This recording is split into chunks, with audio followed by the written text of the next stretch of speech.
is Clara Kern, and I am 97 years old, and my birthday is September 6, 1912. We lived at Munich, North Dakota, on a farm, just 8 miles from Munich to the east. And my parents had a farm there, and that's where I guess I was born. My oldest sister was Susie, and then I was the next one, and then it was Henry and Alma, but they were died in infancy, and then it was Justina and Alfred and Joe. My mother lost her husband when he was only 33 years old. She lost him right on the farm there with a heart attack, I guess. And my dad, he had a wife that gave birth to one of the children and died right afterwards, the wife. And then they were neighbors on the farms. They both went to the Rose Hill Church, and they knew each other well, so they got married. And then to that union, Susie was the first one, and then I was the next one. And then there was Sonny, or Henry and Alma, and they both died right after they were born. And then it was Justina and Alfred and Joseph. I went to the Rose Hill Church with my parents and went to the Gordon No. 2 school, and I started at the primary grade there and graduated from the 8th grade. That fall then I went to the high school in Sarles, but didn't finish there. Just went part of the year. It wasn't as important to go to school and college like it is now. I helped on the farm. Well, we had a lot of big gardens and cattle, and we just help when they thrashed grain. Why, we just helped. But I got married. I met my husband. They lived across the road from us, and we met, and we he was a year younger than I, but we met, and we, met each other, and finally when I was 20 years old and he was 19, why, we got married. His name was Archie Kern, and he was a nice-looking man, and he's very friendly. We went together for about 3 years, more or less, before we were married. He lived across the road from us, and he had 2 brothers. Ervil, he had kidney trouble. And then the youngest one was Raymond, and he was the mother kind of pampered him. And Ervil, he was sickly, so he died at 25 years old. My parents' name was Peter H. Peters, and my mother's name was Margaret Dahlke. I got married to Archie Kern on December 24th, and it was Christmas Eve, and the year was 1932. My husband, he worked for a farmer, and I was kind of staying at home with my parents for a while. And So eventually we did get on the farm and both worked there. Well, everybody was quite poor, that's for sure, and it was hard to make a living, you know, in those days. I think that lasted quite a little while. And there was nothing but bugs, you know, grasshoppers, yeah. Lots of grasshoppers, and dust, and the fields didn't produce much. Mm-hmm. So it was hard times. My dad, he had buggies, and then the buggies had 2 seats, and we used to go to church in our buggy, horse-drawn, and there at the church he had a little, well, it was kind of like a little stable where that he owned, that he could keep his horses while we had church. My dad, he had a good tenor voice, and he was a good singer. And then when they had the church there, maybe the organist wasn't around or wasn't that great, and then the pastor would say, "Bruder Peter, stem a line," and he would tune in the music, the singing. And then after we drove home, my mother said, "Dad, you started that too high." And he said, "No, I didn't." It was the Rose Hill Mennonite Church. It was, from our farm, it was just 2 miles north. It was pretty snowy and cold, and I know my dad had a thermometer on his house, and we always checked what the degrees were. Got quite a few blizzards. We stayed home. We didn't go anywhere. Yeah, it would be quite a while before we can do much. That's what we had, horse-drawn sleighs. Well, we just played at home. Card games, my dad said that was the devil's work. Christians didn't play cards. Mm-hmm. So that was out entirely. Okay. No, we played in the house. We just played with, yeah, we had dolls.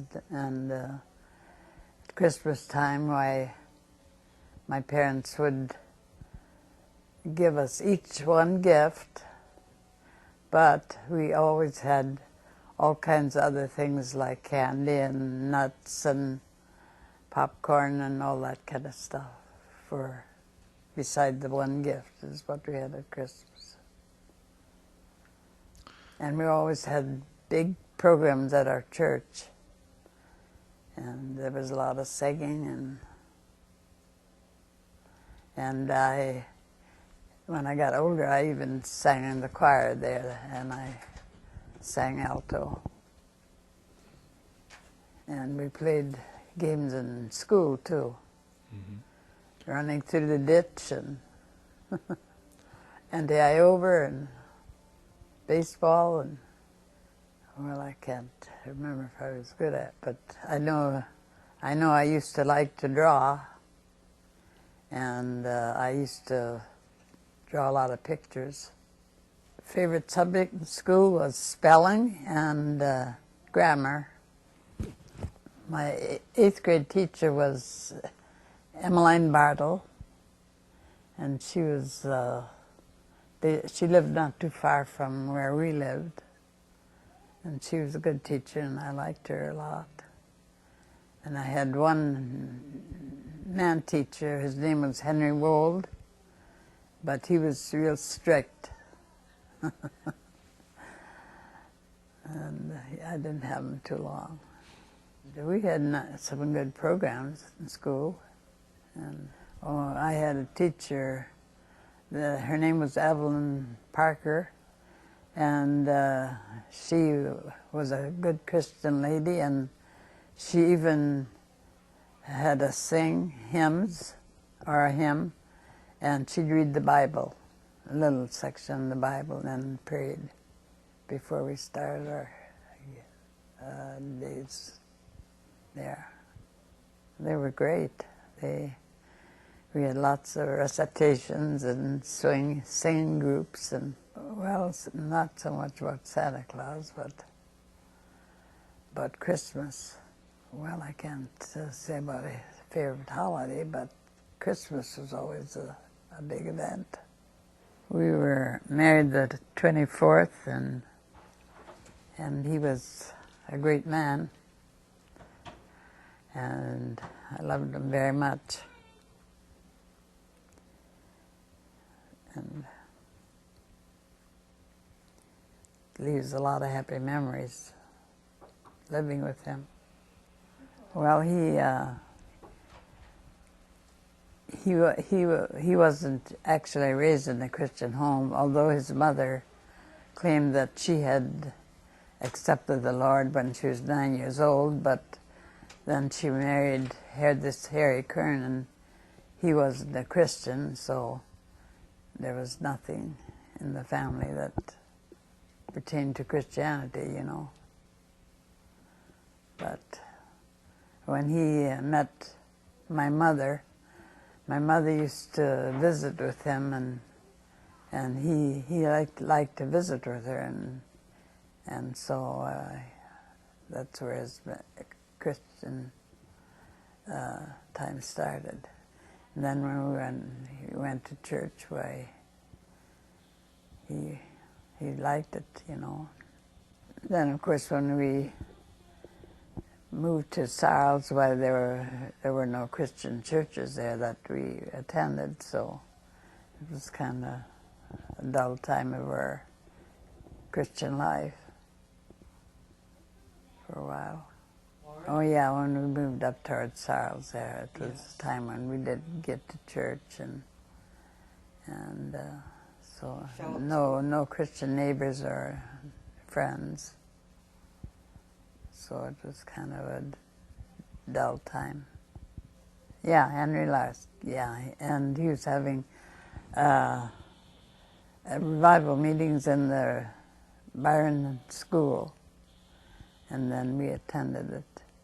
Well, Marilyn was born Christmas Eve, and then Gary was born February 5th. That was, yeah, they were kind of close together in age. And then it was, after Gary was born, it was 6 years between them, Myrna, yeah. After Myrna, why, Paula, 3 years, and then it was 3 years later that Terry was born. Yeah, I was married 3 years before Marilyn was born. Christmas Eve, yeah, 3 years later. Yeah, this is a family picture, and yeah, she's the one that lives in Langdon, and she's the rest of the children are all gone, different places, and so I get a lot of rides and things and advice from her. Yeah, Gary is married to Marlene, and they have 4 children, I guess. And of course, Gary and Marlene were missionaries to Ethiopia. They were there 10 years, and then they had a son that was born there, Kevin. And yeah, they have 2 other sons, Carrie and Kent, and then it was Don and Kevin. Mm-hmm. Myrna and Don, they were missionaries to Indonesia, and she couldn't accept the climate and there, so they were sent to Australia, and she couldn't accept it there either, so they sent them back home. And Myrna started going to school, and she was a nurse, and they lived there in St. Paul. She married Donald Opp, and they have 4 girls. Usually around before Christmas, and then spend, a couple months with them in the wintertime. Yeah, I went to Tawny and Randy's cabin, yeah, and had a time with the whole family. It was a busy time. Yeah, there were 27 people there. Yeah, all the great-grandkids, yeah. Paula, she married Dennis Schaefer, and they have 2 children, Tori and there's Terry. Yeah, they live in Minnesota. My youngest son is Terry, and he's pastor in Bismarck in the First Free Church, and he's very, very busy there. He's married to Sandy, yeah. They have 4 boys. Yeah, this is my dad here, and his name is Peter H. Peters, and this is Daniel Peters, and this is Jacob Peters. And they live in Canada. Yeah, these are both my uncles. And this is my dad's brother-in-law, and he lived in Montana. My mother and dad were both around 63 and 64 when they passed away. Oh yeah, he injured his finger, and he got some kind of cancer. She was taking care of another lady, and she got sick there, and yeah, she had a stroke. When I was 52 years old, I had an aneurysm, and we were in Canada at Rush Lake having a picnic, and I remember I was making meatballs, and I was rolling them out in my hands, and I got sick and started to faint and kind of fell down. But my son Gary caught me before I reached the ground. Yeah, they took me to the hospital in Crystal City, and then they sent me to Winnipeg, and I was there for a month at Winnipeg. I had an aneurysm, and they fixed it there. And there was a doctor it was one of the big hospitals, but the aneurysm was one that it was not burst, but it was just seeping. And so I was there a month, but then I finally got to go home. Well, it was when I was about 12 years old when they had a pastor there that had the revival services that I accepted the Lord, and I was baptized too. And they baptized us in the lake, but it was when they baptized you by immersion. Yeah. Oh, he was a great man and a good Christian person, and he did a lot of things in church too. So that's a good memory. The most important thing to me is that all my children and grandchildren will go forward serving the Lord and accepting Him as their Lord and Savior. Well, for being 97 years old, it's good to know that my family, most of my family, has accepted the Lord and are busy in his service. And it's a very happy memory for me, too. A very good life, with a lot of happy memories of my family.